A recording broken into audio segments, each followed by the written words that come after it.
The Chaos storyline from Black Ops 4 is back, and it's going to be insanely important to the Black Ops 6 storyline. Treyarch have been hinting at this for years, but they finally revealed it all in the Terminus main quest, and I've got a lot of crazy intel you probably never even heard of before. If you don't know, the Chaos storyline was a brand new story for Black Ops 4. It was only ever featured on 4 maps, but was basically discontinued after DLC 3 Ancient Evil. Whether that happened because of budget cuts or Jason Blundell leaving Treyarch Studios altogether, we're never really going to know the answer to that.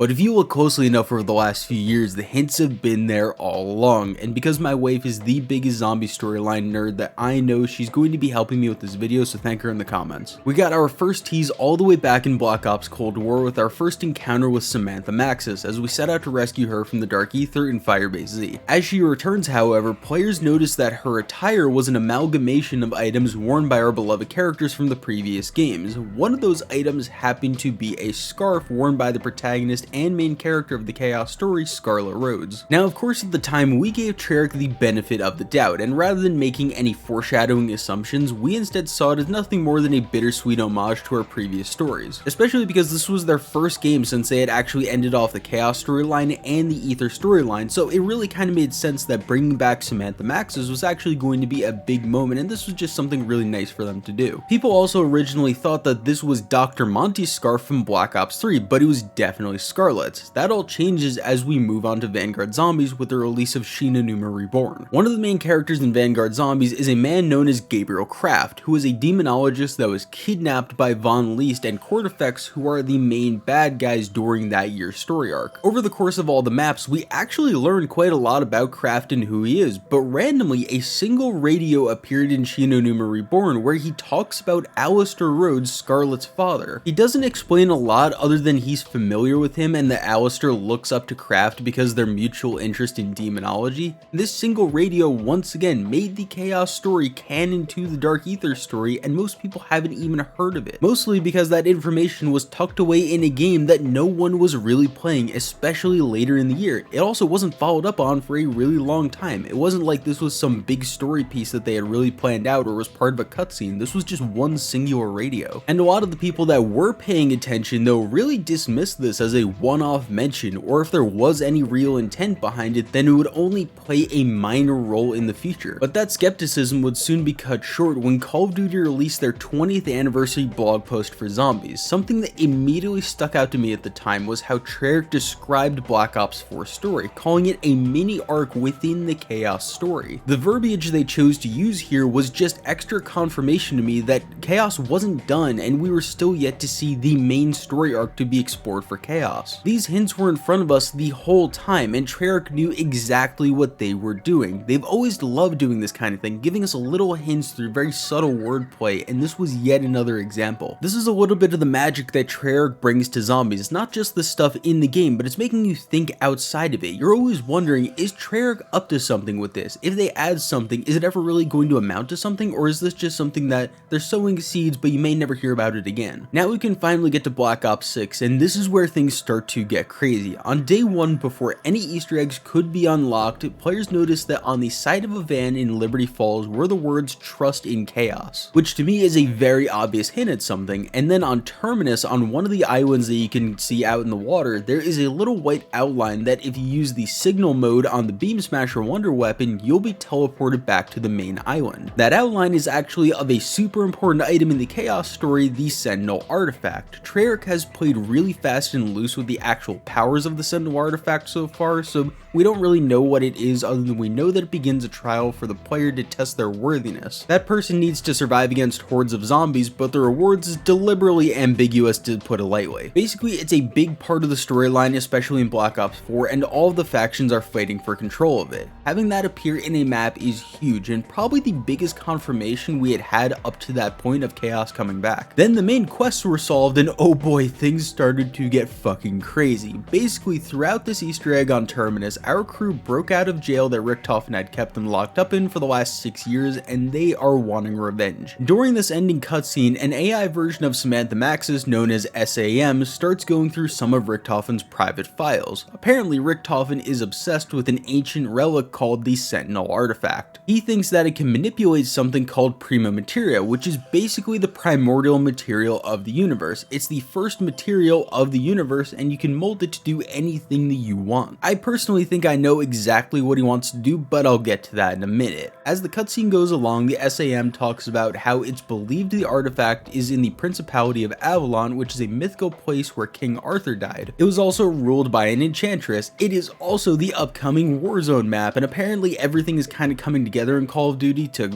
revolve around this region, so it's not going to be an MWZ situation. I guarantee you it's going to be another original map, but it is still going to be in the same general area of that Warzone map. In order to actually find the Sentinel artifact, Richtofen hired the French Syndicate. That group has actually kidnapped and are interrogating a man named Gabriel Kraft. It's all starting to make sense now, isn't it? What makes it even better is that when Vanguard ended, Kraft actually did have knowledge about the Sentinel artifact, as he had read Alistair Rhodes' records on it, which means this is all lore accurate. Treyarch has been guiding us in this direction for years, and it went so under the radar because 6 people in the world played Vanguard and paid attention to the storyline. The Chaos story is back, but that doesn't explain why Richtofen actually wants the Sentinel artifact in the first place. This isn't Black Ops 1 anymore, where he wants to take over the world because he's just evil. Richtofen in this storyline is actually both the victim and perpetrator. Years before the events of Cold War, Weaver, who's a member of the Terminus crew, and Samantha Maxis tried to assassinate Richtofen, who at the time was not the director of Requiem. He was just a guy as far as we know. Maxis and Weaver literally bombed his house hoping that he was inside of it. Well, actually he wasn't, but his young daughter and his wife were inside. That's why the Liberty Falls intro has that nightmare of his family. They're gone. My thought is that Richtofen actually wants the Sentinel artifact because once he completes the trial it comes with, he might be given the power to mold prima materia, hopefully resurrecting his family from the grave. It's the only thing that would really make sense right now, because as much as we think we know Richtofen, we kinda don't. One of the things that Treyarch has done really well over the last 15 years is changing Richtofen pretty much every time he appears in the game. In Black Ops 1 he was evil, in Black Ops 2 is kind of ambiguous but he was still a little bit evil, in Black Ops 3 he's a good guy,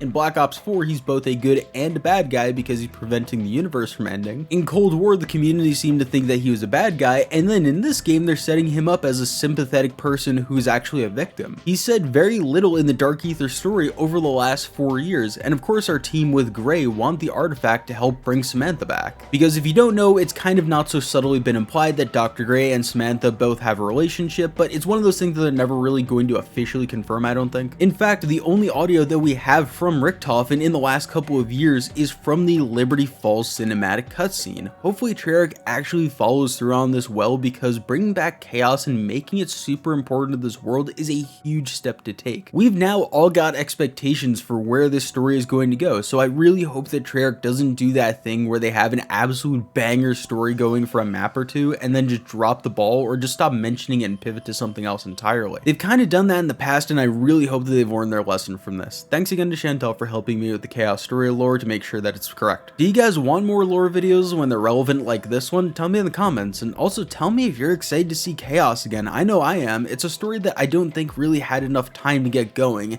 It wasn't great at the start, especially in Black Ops 4, but I really think they can do a lot with it in Black Ops 6. I appreciate you watching. Love you. Bye-bye.